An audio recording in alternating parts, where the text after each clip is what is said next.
Today we're tackling one of the trickiest questions in job interviews, the one that makes basically everyone break out into a sweat. Can you guess? You've already seen the title. Let's figure out how to tackle what's your biggest weakness. Now, real quick before we get into it, my name is Cassandra. I'm a career strategist and speaker, and I help you go from hating work to happy work.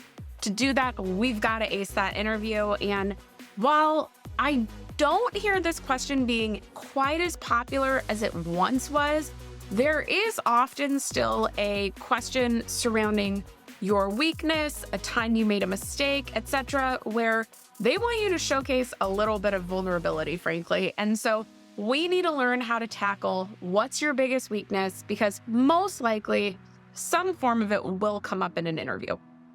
And first, we have to debunk the myth that you are supposed to answer this question with a strength hidden as a weakness.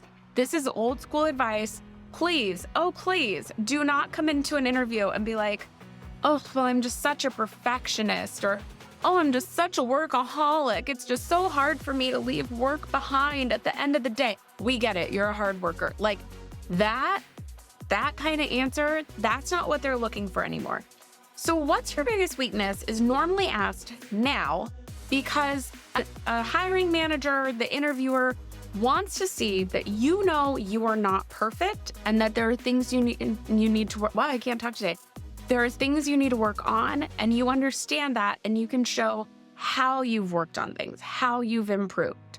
So the key to answering this question, you're not going to actually share your biggest weakness, but you do want to share something that is a true weakness of yours and how you've worked on it to show some self-awareness and growth potential. Choose a weakness that is not directly related to the role. For example, if you are in sales and you are shy and the idea of cold calling breaks you out into a sweat, but this is a sales role you're going for, I would not bring up that I am shy. So don't use something directly related to the role. However, one of the greatest answers I've ever heard was a former student who gave her example as she was, I have to tell you, she worked in an animation studio, right? Very at her desk doing her work solo by herself. And she gave the example that she is shy. She said, I'm really shy and it's easy for me to come into work, do my work and leave. But I had a feeling I'm missing out on a lot by doing that. So I made an effort at lunch to start sitting with other coworkers at lunchtime. And it was really great because I learned from them skills I didn't know about, softwares I didn't know about, techniques, etc. And it became a much more enjoyable experience, and I grew as an artist because of it. Beautiful answer. Like, for what she does, she was totally fine staying shy and in her lane, but she realized there was better out there if she pushed past that weakness and grew a little bit, right? But it didn't affect, staying where she wasn't going to totally affect her work. The weakness in it of itself wouldn't affect her work. So great answer. So again, think through what is an actual weakness you have, and then how are you working on it? This also sometimes can be a piece of feedback that somebody gave you. Again, not the biggest piece of feedback you've ever gotten from a coworker or from your boss, not the thing that almost got you fired, nothing like that, but something that somebody told you and you went, oh, okay, yeah, I see where that's holding me back. How you changed it and how they came back and said, wow, I really see the change you've made, and how you're still continuing to grow in whatever that process is.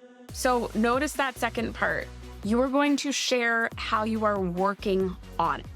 For example, a weakness I give a lot is that I am a highly opinionated person. I have ideas and opinions on everything. And when we're in a team meeting and they're asking for feedback, I'm also an external processor. So I'm one of those who can raise my hand immediately, and I wanted to share my ideas. But I don't need to always go first, and that can also derail the people that are internal processors and need a moment to gather their thoughts before they share. And so I have learned that it's not always necessary to share my thoughts right away. I take a step back. I make sure that I'm not the first person to answer all the time, and I let other people go first before I give my answer. Legitimate. it's something that I've had to work on, right? Truly, I'm an opinionated person. If you ask whether I want to go to Carl's Jr., Hardee's for some of you, or McDonald's for lunch, I have an opinion on which one, even though at the end of the day, a hamburger is a hamburger. Who really cares?